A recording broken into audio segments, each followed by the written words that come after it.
नमस्कार विद्यार्थी मित्रांनो, मी प्राध्यापक Prabhakar S Bhaisare, doctor Babasaheb Ambedkar art, commerce and science college, Surtoli Lohara. तर विद्यार्थी मित्रांनो, BA first year first semester. तर मी प्रकरण जो 2 आपला चालू होता वैदिक संस्कृती, त्याचे 2 PDF मी तुम्हाला पाठवलेल्या होत्या. त्या PDF मध्ये बरीचशी चांगली माहिती तुम्हाला मी सेंड केलेली होती. त्याच्यामध्ये जवळपास धार्मिक जीवन, राजकीय जीवन आणि सामाजिक जीवन ह्या तिन्ही टॉपिकची माहिती सेंड केलेली होती. आणि त्याच्यामध्ये जसं सामाजिक जीवनाच्या बाबतीत जर बघितलं तर पितृप्रधान किंवा पितृसत्ताक कुटुंब पद्धती त्यामध्ये होती, विवाह पद्धती होती. विवाहाचे जवळपास 8 प्रकार आपल्याला वैदिक संस्कृतीमध्ये दिसतात. स्त्रियांची स्थितीच्या संदर्भामध्ये बघितलं तर वेशभूषा आहे किंवा स्त्रियांची स्थिती कशी होती ह्याबद्दलची माहिती त्या PDF मध्ये मी सेंड केलेली होती. तर विद्यार्थी मित्रांनो, वैदिक संस्कृतीमध्ये आहार कसं होतं ह्या बाबतीतली जर माहिती आपण बघितली, त्याचप्रमाणे वर्णव्यवस्था, मनोरंजन आणि तिथं जी 4 वर्ण होती, वर्णव्यवस्थेच्या संदर्भाने जर बोलायचं झाल्यास त्याविषयीची माहिती आज आपण आजच्या व्हिडिओमध्ये बघूयात. तर चला बघूयात वर्णव्यवस्था आणि त्याच्या समोरील माहिती. ठीक आहे. तर विद्यार्थी मित्रांनो, वर्णव्यवस्था हा टॉपिक अभ्यासूयात. तर वर्णव्यवस्थेच्या बाबतीत सांगायला गेलं तर ऋग्वेदामध्ये आर्य ॲक्च्युली ब्राह्मण, आर्य म्हणजे ब्राह्मण होतात.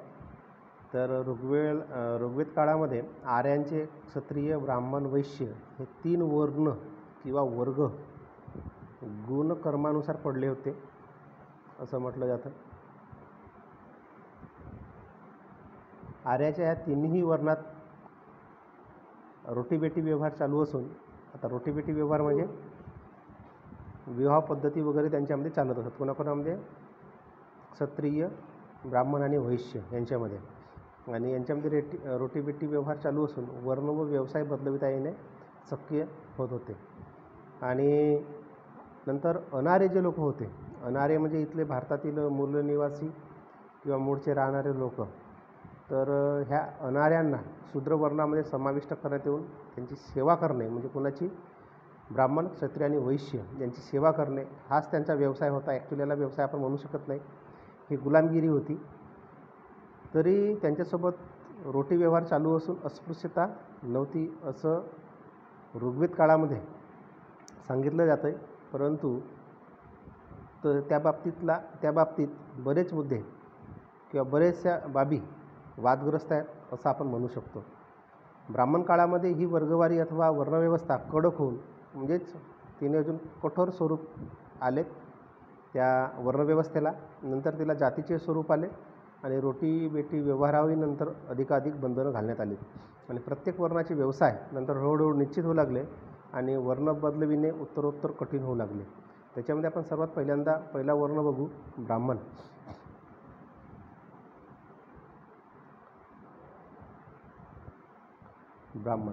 विद्या व धर्म यांची उपासना करणाऱ्या आर्यांचा ब्राह्मण वर्गामध्ये समाविष्ट झाला. आणि वाढते विविध धर्मविधी आहेत, समसमारंभ आहेत, त्याचप्रमाणे बरेच धार्मिक विधी आहेत. यामध्ये ब्राह्मणांची आवश्यकता आणि अनिवार्यता वाढलेली होती. म्हणूनच ह्या काळाला ब्राह्मण काळ असं सुद्धा म्हणतात. आणि अध्ययन आहे, अध्यापन आहे, यजन म्हणजे यज्ञ करणे आणि याजन म्हणजेच यज्ञ करून देणे, यासारखी कामं हे ब्राह्मण कर्तव्य आपली पार पाडत होती. आणि क्षत्रिय व वैश्यांकडून ते दान स्वीकारत असत, तसेच दानसुद्धा करीत असत असं म्हटलेलं आहे. पण ते चुकीचं आहे असं मला वाटते, कारण ते दान ॲक्च्युली स्वीकारत असत, करीत नसत. वेदरक्षण, विद्यावासंग, शुद्धचरित्र, निस्वार्थी वृत्ती यामुळे ब्राह्मणांना समाजामध्ये आदराचे स्थान होते. कारण ते धार्मिक प्रमुख असल्यामुळे किंवा धर्माला खूप मोठ्या प्रमाणामध्ये त्या काळामध्ये मान्यता असल्यामुळे आणि धार्मिक काम ब्राह्मण करीत असल्यामुळे त्यांना समाजामध्ये आदराचे स्थान होते. आणि त्यांच्या उदरनिर्वाहाची जबाबदारीसुद्धा विशेषतः क्षत्रियांवर असे. म्हणजे ब्राह्मणांचं पालनपोषण सहसा कोण करीत असत? क्षत्रिय करीत असत. आणि ब्राह्मण जे लोक आहेत किंवा ब्राह्मण आहेत त्यांना करसुद्धा माफ होता. हा एक त्यांचा विशेष अधिकार होता असं आपण म्हणू शकतो किंवा तो त्यांचा विशेष अधिकार होता. जसं की फ्रेंच क्रांतीमध्ये जे पोप आहेत किंवा धर्मगुरू आहेत त्यांनासुद्धा टॅक्स लागत नव्हता.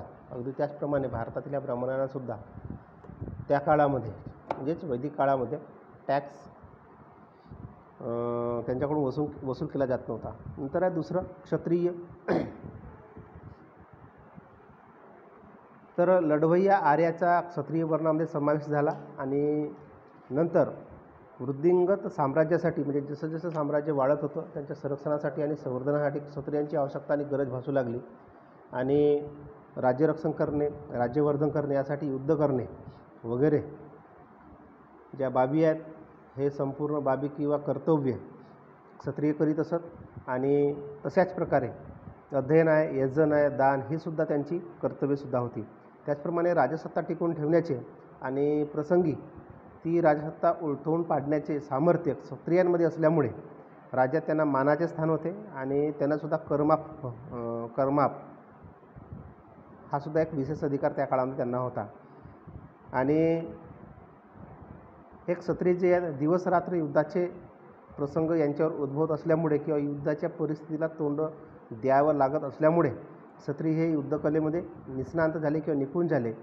आणि त्याचप्रमाणे नित्यविद्या धरण्यामुळे ब्राह्मण विद्येत प्रवीण झाले आणि युद्धकलेमध्ये ब्राह्मण मागं पडले. आणि नंतर शिक्षण घेणे किंवा विद्या अध्ययन करणे हे काम फक्त नंतर ब्राह्मणाचे उरले. तर शस्त्र चालविणे किंवा राज्याची सेवा करणे हे काम नंतर क्षत्रियांचे राहिले. ॲक्च्युली हा जो क्रम जर बघितला ब्राह्मण, क्षत्रिय, वैश्य आणि शूद्र, तर ब्राह्मणांना शिक्षण, शस्त्र आणि संपत्ती धारण करण्याची पूर्ण मुभा होती वैदिक धर्मानुसार. आणि क्षत्रियांना शस्त्र आणि संपत्ती धारण करण्याची मुभा होती, शिक्षण घेण्याची पाहिजे त्या प्रमाणामध्ये मुभा नव्हती. आणि वैश्य जे आहेत तर वैश्यांना फक्त संपत्ती, शिक्षण आणि शस्त्र धारण करण्याची मुभा नव्हती. तर अशा प्रकारे ही वर्णव्यवस्थेची उतरंड जी होती एक एक अधिकाराने कमी करण्यात आलेली होती. आणि जे शूद्र आहेत शूद्रांना शिक्षण, शस्त्र आणि संपत्ती ह्यामध्ये कशाच प्रकारचा अधिकार नव्हता. तर हे जे 3 वर्ण आहेत ब्राह्मण, क्षत्रिय आणि वैश्य यांची सेवा करण्याचा अधिकार होता, यांची गुलामी करण्याचाच अधिकार होता. तर वैश्याच्या बाबतीत आपण बघू. वैश्य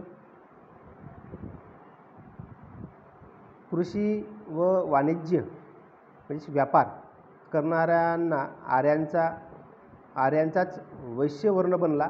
आणि वैश्य हे क्षत्रियांची कुळं होती. कुणाची? क्षत्रियांची कुळं होती. आणि ते क्षत्रिय जमीनदारांच्या जमिनी खंडाने घेऊन म्हणजेच भाड्याने घेऊन त्याबद्दल क्षत्रियांना खंडणी देत होते. कुणाला? क्षत्रियांना खंडणी देत होते, जमीनदारांना.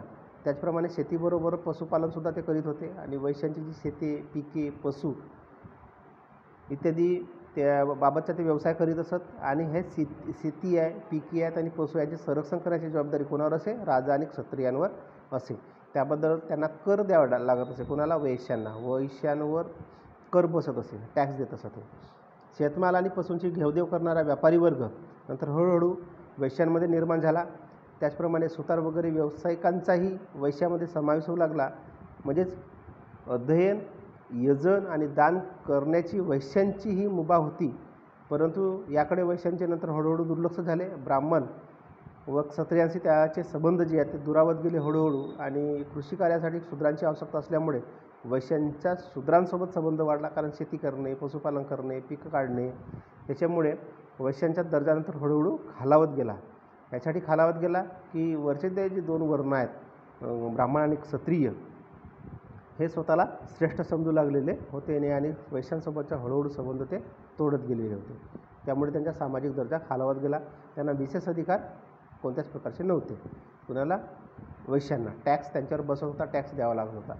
त्यानंतर आहेत शूद्र. तर अनार्यांचा शूद्रवर्णात समावेश करण्यात आला. म्हणजे ज्या आर्य नाहीत किंवा युद्धामध्ये हरलेले जे लोक होते म्हणजे इथले मूल निवासी म्हणू आपण किंवा मूळचे भारतीय लोक जे होते यांचा शूद्रामध्ये समावेश करण्यात आलेला होता. आणि हे कोणाचे दास होते? आर्यांचे. आर्य म्हणजे ॲक्च्युली ब्राह्मण. ब्राह्मणांचे दास होते. आर्यांची सेवा करणे किंवा वरील तिन्ही वर्णांची सेवा करणे हे त्यांचे मुख्य कर्तव्य होते. अंग मेहनतीची आणि हलक्या प्रतीची कामे शूद्रांनी करावी लागत असे आणि आर्यांचे आज्ञापालन जर न केला तर त्यांना भयंकर अशा मृत्यूदंडाच्या शिक्षा, कठोर शिक्षा देण्याचा अधिकार आर्यांना असे. अध्ययन, यजन आणि दान करण्याचा शूद्रांना कोणत्याच प्रकारचा अधिकार नव्हता. त्याचप्रमाणे मालमत्तेचा हक्कसुद्धा नव्हता.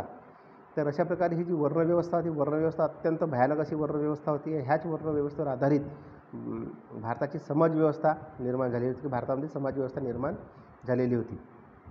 आणि हे शूद्र म्हणजे आजचे जर बघितलं तर OBC जे बांधव आहेत, मूलनिवासी लोक, हे येतात शूद्रांमध्ये. बरेचसे व्यक्तींना माहीत नसते विद्यार्थी मित्रांनो की शूद्र म्हणजे कोण आहेत. तर आपण जी आजचं जी कॅटेगरी म्हणजे वर्गवारी जर बघितली संविधानिकदृष्ट्या तर ती शूद्रामध्ये मोडणारा जो वर्ग आहे तो OBC आहे. काही काही व्यक्ती असे सुद्धा म्हणतात शूद्र म्हणजे कोण, SC ST. तर ती चुकीची गोष्ट आहे.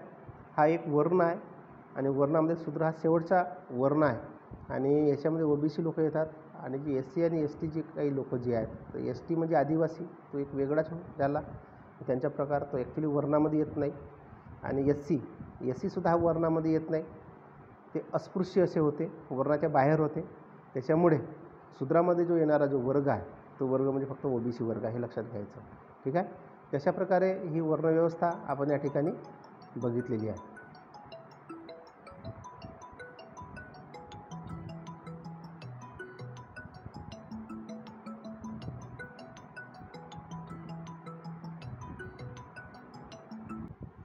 तर विद्यार्थी मित्रांनो, परीक्षेच्या दृष्टिकोनातून लक्षात ठेवायचं, एकूण वर्ण किती होते, 4. कोणते, ब्राह्मण, क्षत्रिय, वैश्य आणि शूद्र.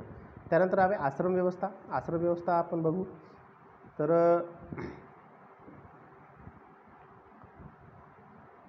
मानवाचे जीवन जे आहे सफल व्हावे ह्याकरिता वैदिक संस्कृतीमध्ये आश्रमव्यवस्था ही सुद्धा निर्माण झालेली होती. आणि जन्मापासून मृत्यूपर्यंतच्या जीवनकालाची केलेली विभागणी म्हणजे आश्रमव्यवस्था होय असं आपण म्हणू शकतो. त्याचं असं आहे की आर्यांनी जसे समाजाचे काही निश्चित भाग केलेले किंवा पाडलेले होते 4, आता सांगितलं मी वर्णव्यवस्थेनुसार, तशाचप्रमाणे व्यक्ती जीवनाचे सुद्धा काही भाग पाडलेले होते. यामध्ये व्यक्तीचा विकास म्हणा, समाजाची उन्नती म्हणा, ह्या दोन्ही गोष्टी साध्य करता येतील.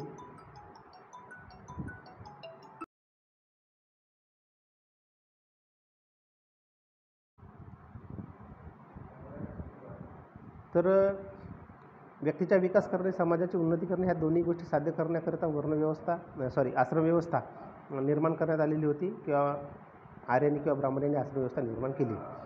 ह्याच्यामध्ये आपल्याला आश्रमव्यवस्थेचे 4 भाग बघायला मिळतात. त्याच्यामध्ये पहिला आहे ब्रह्मचर्य आश्रम. पहिला कोणता आहे, ब्रह्मचर्य आश्रम विचारला ते MCQमध्ये, लक्षात ठेवायचं. एकूण किती आश्रम होते वैदिक संस्कृतीमध्ये, 4 आश्रम. ब्रह्मचर्य आश्रम हा पहिला आश्रम आहे. तर व्यक्तीच्या जीवनामध्ये ह्या आश्रमाला अत्यंत महत्त्व आहे. आणि मुलाचा उपनयन संस्कार म्हणजेच वयाच्या 9व्या वर्षी उपनयन संस्कार पार पाडले जाते आणि 6व्या वर्षी किंवा 7व्या वर्षी उपनयन संस्कार पार पाडले जाते. नंतर त्याला गुरुच्या गृही म्हणजे गुरुच्या दारी किंवा घरी अभ्यासाकरता पाठवले जात होतं. आणि पुढे 12 वर्षपर्यंत तो गुरुकडेच राहून वास्तव्य करीत राहून त्याला विद्यार्जन करावे लागत असे. आणि त्या काळी धार्मिक शिक्षणावर मोठ्या प्रमाणामध्ये भर असल्यामुळे वेदाध्ययन करणे, त्याचप्रमाणे गुरु त्याला इतर कामंसुद्धा सांगत असे. आणि गुरुच्या गृही साधी राहणे, उच्च विचारसरणी ठेवावी लागत असे. गुरुकुलांचे नियम आणि शिस्त ती कडक स्वरूपामध्ये असल्यामुळे ते सर्व त्यांना पाळावी लागत होती. सदाचरण आहे, आज्ञापालन आहे, हे अनिवार्य केले होते. आणि गुरु गेल्यानंतर संपूर्ण शिक्षण झाल्यावरच गुरुगृही गेल्यानंतर किंवा गुरुकडे गेल्यानंतर संपूर्ण शिक्षण झाल्यावरच विद्यार्थी परत येत असे. आणि शिष्यांचा म्हणा किंवा विद्यार्थ्यांचा म्हणा दैनंदिन कार्यक्रम ठरलेला असे. आणि विद्यार्जनासोबतच गुरूंच्या घरची सर्व कामं शिष्यांना करावी लागत होती. आणि त्या गुरुच्या घरी गरीब श्रीमंत वगैरे वगैरे असा भेद नव्हता. समतेच्या ह्या तत्त्वाचा अवलंब केला जात होता. त्याचप्रमाणे गुरुपत्नी, गुरुचं पुत्र यांच्यासोबतसुद्धा अत्यंत आदराने वागावे लागत असे. त्यानंतर गुरुचे झोपणे असतील, त्या झोपण्याच्या आधी म्हणजे गुरुच्या नंतर झोपणे आणि गुरुच्या आधी उठणे, ब्रह्मचार्याचे पालन करणे वगैरे वगैरे त्यांच्यावर बंधने असत. म्हणजेच विद्या अध्ययन करण्यासोबतच कठोर नियम आणि कर्तव्यसुद्धा पार पाडावी लागत असत. त्यानंतर शस्त्रविद्येवर शिक्षणामध्ये जास्तीत जास्त भर देण्यात आलेला असे. त्याचप्रमाणे धार्मिक विद्येवरसुद्धा भर देण्यात आलेला असे. आणि शिक्षण पूर्ण झाल्यावर आपल्या घरी परत जाण्याच्या वेळी समावर्तन समारंभ होतो. आता समावर्तन समारंभ म्हणजे काय आहे, याला आपण गुरुदक्षिणा म्हणतो. तो शिष्य गुरुला आपल्या सक्तीप्रमाणे गुरुदक्षिणा देत असे. आणि ह्या काळामध्ये विद्यादानाचे कार्य फक्त कोण करत असे? ब्राह्मण करीत असे. आणि विद्यार्थ्यांमध्ये ब्राह्मण विद्यार्थ्यांसोबतच क्षत्रिय आहेत, वैश्यसुद्धा मुलं शिकत असत. ब्राह्मणांना धार्मिक शिक्षण, क्षत्रियांना धनुर्विद्या व शस्त्रविद्या व राजनीती, वैश्यांना व्यापार व कृषीविषयक ज्ञान देण्यात येत असे. शिल्पकलेचे व वैद्यकशास्त्राचे सुद्धा शिक्षण दिले जात होते. आणि ह्या काळामध्ये शिक्षण हे विनामूल्य दिले जात होते. मात्र जी दक्षिणा वगैरे जी आहे, दक्षिणा वगैरे दिली जात असे शिष्याकडून. तर या ठिकाणी गरीब श्रीमंत म्हणा किंवा नीच उच्च असा भेद पाडला जात होता असं म्हटलं जात होतं. परंतु माझ्या मताला ते पटत नाही. कारण द्रोणाचार्याचा आपल्याला अनुभव सांगता येईल. द्रोणाचार्य यांनी त्याचा जो शिष्य होता एकलव्य, तो आदिवासी होता.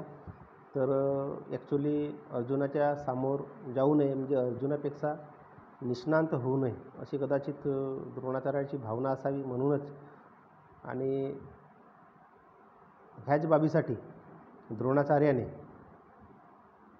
एकलव्याचा अंगठा गुरुदक्षिणा म्हणून मागून घेतलेला होता त्या काळामध्ये. ह्याच्यावरून आपण असं समजू शकतो की द्रोणाचार्याकडे ती दृष्टी होती की अर्जुनापेक्षा एकलव्य श्रेष्ठ होता आणि त्याला असहाय्य कसं करणे किंवा धनुर्विद्येमध्ये निकृष्ट कसं ठरविणे ही अडचण होती. आणि ह्याच कारणामुळे हे हेरून द्रोणाचार्यांनी एकलव्याचा अंगठा मागितलेला होता, जेणेकरून त्यांची धनुर्विद्या निकामी होईल. त्याच्यावर आपण एक अंदाज बांधू शकतो की त्या काळामध्ये जातीनुसारच व्यवहार केला जात असे. आणि आता मी तुम्हाला जे सांगितलेलं आहे त्यामध्ये शूद्रांना कोणत्याही प्रकारचं शिक्षण दिलं जात नव्हते. ठीक आहे. त्यानंतर आहे गृहस्थ आश्रम. तर गृहस्थ आश्रम हा दुसरा आश्रम आहे. आर्य संस्कृतीमध्ये ह्या आश्रमाला महत्त्वाचे स्थान आहे. अभ्यास पूर्ण झाला म्हणजे 19-20व्या वर्षी संसारी जीवनात सुरुवात होत असे. आणि या काळामध्ये मुलाचे विवाह लावून दिले जात होते. आणि गृहयज्ञ करण्यास योग्य होणे म्हणजे संततीस जन्म देऊन पितृऋण फेडणे आणि संसाराचा उपभोग घेणे हे 3 मुख्य कामं ह्या गृहस्थाश्रमामध्ये आपल्याला बघायला मिळतात. विवाहानंतर परिवाराची पूर्णतः जबाबदारी स्वीकारावी आणि नंतर आश्रमाच्या पालनाने धर्म, अर्थ, काम, मोक्ष ह्या 4 पुरुषार्थाची प्राप्ती होते असा त्या काळामध्ये, वैदिक काळामध्ये समज होता. आणि धर्माने सांगितलेल्या मार्गाने अग्निपूजा, यज्ञ आहे, अतिथी सत्कार आहे, दान धर्म करीत जीवन जगणे ही गृहस्थ आश्रमाची प्रमुख कर्तव्य मानली जात होती. तशा प्रकारे हा गृहस्थ आश्रम म्हणजे वैवाहिक जीवन उपभोगणे आणि पुत्रप्राप्ती वगैरे करणे. त्याच्यानंतर आहे तिसरा आश्रम वानप्रस्थ आश्रम. वानप्रस्थ आश्रम तर संसारातून नंतर हळूहळू निवृत्त होऊन वनामध्ये जीवन काढण्याच्या अवस्थेला वानप्रस्थ आश्रम असे म्हणतात. आणि उतार वयामध्ये ह्या आश्रमात प्रवेश देण्यात येत असे.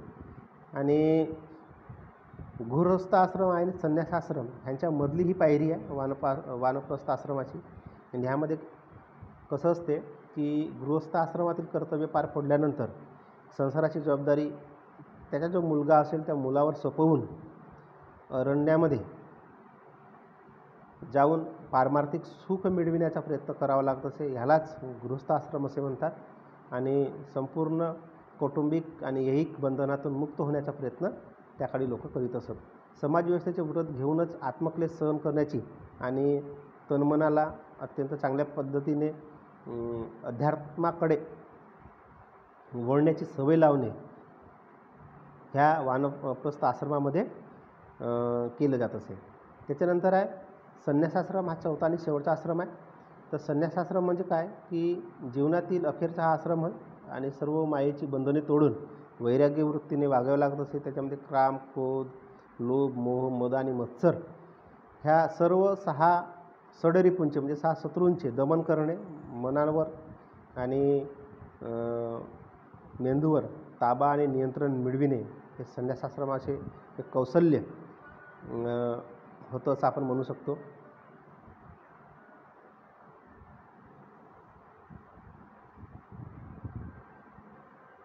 त्यामध्ये संन्यासाश्रमामध्ये परमेश्वराचे चिंतन करणे, मनन करणे, जपतप करणे आणि त्याचप्रमाणे कथा कीर्तन इत्यादी प्रकारांनी आपल्या वेळेचा सदुपयोग करीत आयुष्याचा शेवट घडवून आणावा लागत असे. यामध्ये भगवी वस्त्र परिधान करणे, मुंडन करणे, कमंडलू जवळ ठेवणे, सर्वांसोबत सहृदयतेने वागणे, इंद्रियांवर ताबा ठेवणे इत्यादी बंधनांचे पालन करावे लागत असे. तर अशा प्रकारे हा शेवटचा आश्रम आहे संन्यासाश्रम. तर विद्यार्थी मित्रांनो, आपण आता 4 आश्रम बघितले, 4 वर्णव्यवस्था आपण बघितल्या. त्यानंतर आर्थिक जीवन.